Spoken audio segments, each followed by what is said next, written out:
I'm Lexi Garza. I'm also doing the presentation with Amethyst and Daisy, and my part of it was sociopath. So Daisy already mentioned a couple of times the term sociopath, and so a sociopath is a person with a mental personality disorder manifesting itself in extreme antisocial attitudes or behaviors and a lack of consciousness. This picture is from Sherlock, a TV series, and his quote was, "I'm not a psychopath, Anderson. I'm a high functioning sociopath. Do your research." Um, to begin, many psychologists, there's a lot of controversy because the two terms have been used interchangeably. And you have the psychologists that say that sociopaths and psychopaths are the same, and then you do have them that are different. And in the series, he obviously believes that there is a difference between them.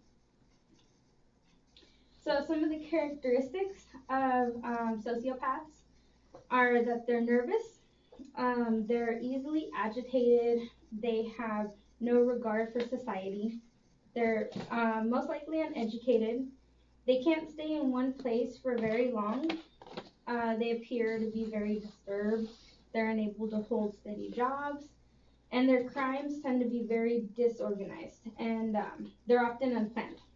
They're also very aggressive people. So Daisy's part, as she said, was the fact that psychopaths are people that that you wouldn't think they have this dark history behind them and that they kill, and they do. Sociopaths, you can kind of almost guess because of the fact that they're so introverted. They don't like being around people, and their crimes are usually unplanned because because of their aggression. They're more likely to just lash out and kill someone, and they don't plan it as often.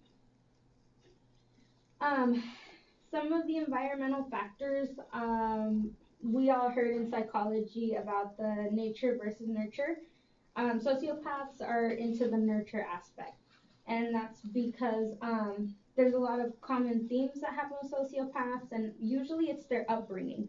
Unlike psychopaths, it's not genetics, it's not their biological factors. Like, you can't tell by looking at their brain that they're a sociopath. But many of them happen because of childhood trauma, emotional and physical abuse, most likely from parents, neglect from their parents, neglect as a child, being raised. They come from fatherless homes and dysfunctional families. And oftentimes, a psychopath has a big lack of remorse, like they don't feel guilty. Sometimes, not all the time, but sometimes sociopaths can have a little bit of guilt, and that's just because of the fact that, it's more environmental. It's not like their brain lacks that sympathy part. They can sometimes, but it's highly rare. So the terms we've been hearing a lot are like serial killer and serial murder, and there's even a difference between those two terms. A serial killers are usually a troublesome group of people in society who engage in acts of insanity and terrorism. And a serial murderer, usually they are, what's the word I'm looking for? They have to, in order to be classified as a serial murderer, the killing has to be 3 or more people, and it has to be over a period of more than 30 days, with a significant cooling off period. So mass murders, for example, usually happen all at the same time and in one place, and there's no cooling off period. Usually by the time they kill a bunch of people, they get caught. Serial murders are, they kill a bunch of people, but then they also take time off, and their cooling down period could be anywhere from weeks to months to years.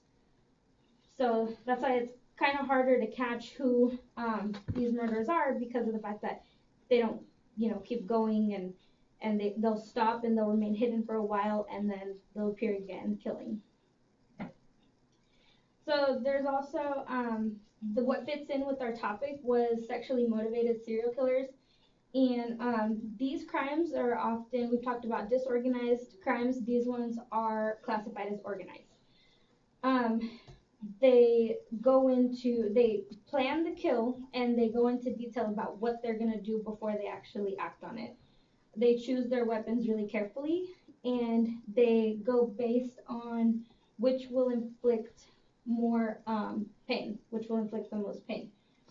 They also stalk, well, a lot of times they stalk their victims. There's two subtypes that I found, and they are lust serial killers and thrill serial killers. Lust serial killers are the ones that do it more for the actual sex. They like actually want to do that with their victims. The goal is sexual gratification, and these types of killers will not stop killing until they're caught. And if they're ever released, they'll most likely go back to killing. And yeah, in their type of crimes, they usually find dismemberment and mutilation are often the most common. They like to keep body parts as trophies. They like to use body parts for sex.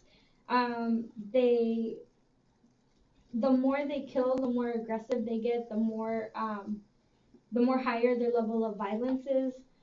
And I mean, these types of people are the ones, you know, where you hear, they're the ones for like horror stories when you hear that the bodies were cut off and everything, and they mostly do it for the sex. So even after the victim's dead, they'll most likely keep having sex with them. It's there's a term for it, I just forgot. Thrill serial killers are the ones who are pleasure seekers. They enjoy the control and domination over their victims. They like hearing their victims scream. They like the fact that they have so much control and that they can inflict this high type of pain on their victims, and they torture them. And that's what most of the time sexually arousing process of killing. They don't really, I mean, they can plan it out, but they pay more attention to what they're gonna do instead of like what weapons they use. They're more in the moment type of killers. They enjoy the kill, and like I said, they gain sexual pleasure from that. They gain excitement from the cries of their victims. They love hearing them cry. They like hearing them, ask for ask to be let go, ask for them to stop. They like all that. And these types of killers, once the victim's dead, they just lose interest. I mean, a lot of times in one of the research studies that I read about, they noticed that if the victim passes out during the attack, they'll get more mad and they'll try to wake them up because they hate the fact that they're passed out and they can't hear their cries. So they lose interest quickly once the victim's dead.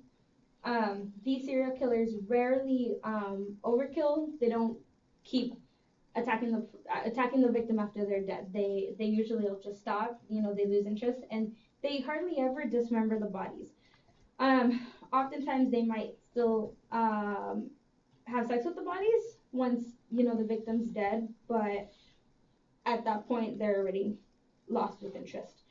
Sociopaths and psychopaths, I mean, there's, like I said, it's still a lot of complication because the two terms are so interchangeable, and they can be classified as different things by different psychologists. Like I said, some believe that they're different, some believe that they're the same.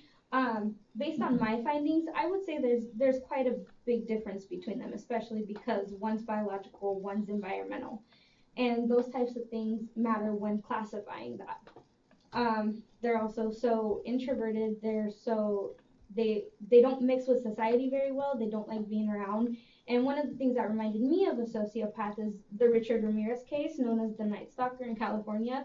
He was very lonely. He went by himself a lot. He walked by himself, and he didn't like to do anything. He was the total opposite of Ted Bundy, like what Daisy presented. Richard Ramirez was completely different, and he eventually made mistakes while he was doing his crimes. His crimes were organized or were not organized, and that's what eventually led to him being caught. Um, but yeah, so that's about it from our presentation. And here are our citations. The end.